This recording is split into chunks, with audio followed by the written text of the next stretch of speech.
നീ എങ്ങിട്ടാണ്ട് എന്നെ കൊണ്ടുകൊണ്ട് നടന്ന് എന്റെ കുന്നത്ത് ചെട്ടിന്റെ അലാസ്റ്റിക് വിട്ടുടാ. അതിന് താനവനെ അടിക്കാൻ വേണ്ടി വന്നല്ലോ. അവനെ കഴിഞ്ഞ ആഴ്ച തിശു പൂത്തിന്റെ വെടിക്കെട്ടിന്റെ റീലിട്ടു. അതിന്റെ അടിയിൽ വന്ന് ഞാൻ കമന്റ് ഇട്ടു, ഇതൊക്കെയാണ് വെടിക്കെട്ട് കാണണമെങ്കിൽ നീ പാലക്കാട് വേണം, ഞങ്ങളുടെ നാട്ടിൽ വേടാ പറഞ്ഞു. എടുത്ത പക്ഷെ ചെട്ടിയാരനെ വിളിച്ചവൻ. അതിനെ ചെട്ടിയാരാ? എന്താണ്ടാ കുഞ്ച ചെട്ടിയാരിട്ട വഴി പെട്ടെന്ന് പൊട്ടി തെക്കേ പ്ലാവിന്റെ കൊമ്പൊന്നൊടിഞ്ഞ് കേട്ടിട്ടില്ല? ഇല്ലാന്ന്. മലമ്പുഴ സിംഹത്തിന് അറിയില്ല ചെട്ടിയാരി? അതാരാന്ന്? മഞ്ജുവിന്റെ അച്ഛനാടാ. മഞ്ജു ആരാ? എടാ പോലങ്കട്ടവനെ ഞാനാണ്ടാ മഞ്ജു. തിശുക്കാർക്കേ പറഞ്ഞ് മനസ്സിലായില്ലെങ്കിലും കണ്ടാ മനസ്സിലാവും വിചാരിച്ചിട്ട് ആ തൂമക്കണ്ണനെ ഞാനേ നെന്മാറ വെടിക്കെട്ടിന് വിളിച്ച്. അവൻ വന്നൂല്ല, വിളിച്ചിട്ട് ഫോൺ എടുക്കില്ലാന്ന്. എന്താണ്ട നീ ഒന്നും പറയില്ലേ? നിനക്ക് മനസ്സിലാടാ ഞാൻ ആരാന്ന്? തൊപ്പേ നിന്റെ ആരെങ്കിലാണോ? എന്താണ്ടാ നീ അറിയാത്ത പോലെ നിൽക്കണത്? കമന്റ് ബോക്സിൽ കൊണച്ച് പോരാണ്ടേ നീ എന്റെ നമ്പർ വാങ്ങിട്ട് എന്നെ നേരിട്ട് വിളിച്ച എന്റെ അപ്പനെ വിളിച്ച് ഓർമ്മ തേണ്ടി. കമന്റിൽ ഇപ്പൊ എന്നെ ചൊറിയണവരൊക്കെ ഞാൻ മാന്തി ഇടാറുണ്ട്.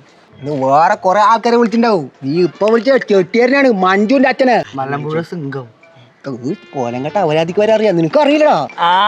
മലമ്പുഴ മഞ്ജുള. അയ്യേ മഞ്ജുളെന്നാണ് പേര്. എന്താണ്ട ഉളന്ന് പറഞ്ഞപ്പോ നിനക്കൊരു അയ്യേ. ഞാനേ 4:10 KKM കേറി വന്നാണ് നിന്റെ പൂരം കാണാൻ. എന്താ ചൂട് പോരാത്തിന് പണ്ടത്തെ പോലെയുള്ള പൂരം കാണാനുള്ള സ്റ്റാമിന ഒന്നും ഇല്ല. പിന്നെ വെടിക്കെട്ടില്ല, നീ അറിഞ്ഞല്ലടാ മഞ്ജു. അയ്യേ എന്താണ്ട കുഞ്ചാ നിന്റെ വീടിന്റെ ഉമ്മർത്ത് പൂരം നടന്നിട്ട് നീ പോണില്ല? പാലക്കാട് തീ കുരുത്താണ്, വെയിലത്തൊന്നും വാടില്ല. കൂടാ ഇല്ലാത്ത കാരനെ ഹിന്ദിക്കാരനെ 500 കൊടുത്തിട്ട് ഞാൻ അവൻ്റെ ഒപ്പം പോണപ്പോ വെടിക്കെട്ടില്ലെങ്കിലും പൂരം കളറാക്കാനേ ഒരു സാധനം കൊണ്ടിട്ടാണ് മലമ്പുഴ മഞ്ജുനാഥ് വന്നിക്കണത്. നെന്മാറയിൽ പൊട്ടാത്ത വല്ല ബോംബ് കൊണ്ടാണോ വന്നത്? ഇപ്പൊ പാമ്പല്ലേ ട്രെൻഡ്, എവിടെ നോക്കിയാലും പാമ്പാണ്. ഈ പാമ്പിനെ എടുത്തിട്ട് ഇങ്ങനെ ആൾക്കാരുടെ ഇടയിൽ കൊണ്ടുവച്ചാലേ ഗുണ്ടു പൊട്ടുന്ന ശബ്ദത്തെക്കാൾ ഓളിയിട്ട് അവർ കരയും. വെറുതെ ആവശ്യത്തെ പണി നിൽക്കണ്ട, മഞ്ജുളിനടിക്കും മഞ്ചലാക്കും.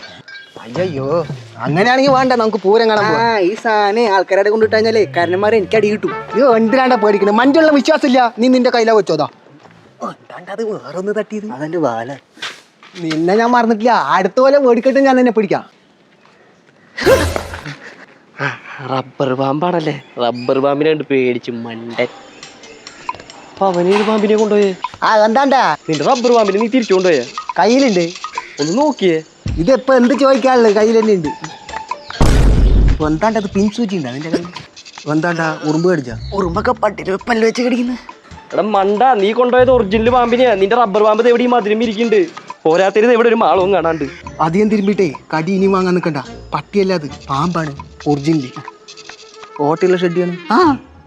അപ്പൊ ഒന്നും പേടിക്കണ്ട. മാളത്തിൽ കയറാൻ നോക്കിയപ്പോഴേ ശത്രുവിനെ കണ്ടിട്ട് കടിച്ചാണ്. എനിക്ക് കുഴപ്പമില്ല, ഞാൻ ഹൃദയത്തിന്റെ മുകളിൽ പിടിച്ചിട്ട് ഹോസ്പിറ്റൽ വരെ പോവാ. നീ എങ്ങനെയും രക്ഷപ്പെടാ? എവിടെ പോയി രക്ഷപ്പെടാ? കൊലം കേട്ട അപരാധി. നീയേ പറഞ്ഞത് ശരിയാണ്. തൃശ്ശൂര് മോട്ടെ നല്ല ചൂടാണ്, തലയിറങ്ങണ പോലെ. ടിക്കറ്റ് കാണാൻ വന്നിട്ട് വെട്ടി തീർന്നതാ തോന്നണേ.